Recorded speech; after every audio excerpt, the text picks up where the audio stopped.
Hello guys, welcome back.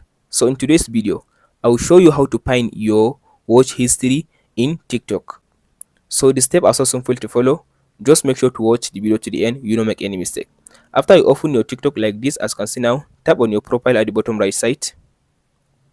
After you open your profile like this, tap on this menu at the top right side. After you open your menu, now go to this settings and privacy.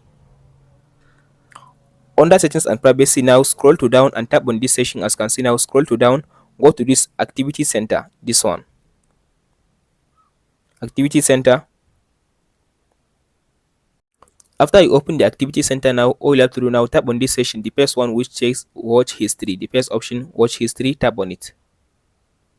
So as you can see now here is all your watch history on TikTok. As you can see here all are the videos that you watch on your TikTok account. As you can see now you can be able to see all the watch history on TikTok. Here is all the videos I watch on my TikTok account.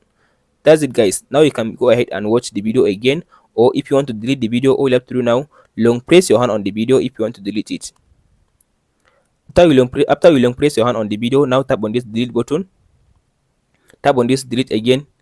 So as you can see now it will delete the video from the list of your watch history. That's it guys. Hope this video helps you out. Don't forget to like and subscribe. Thank you for watching guys.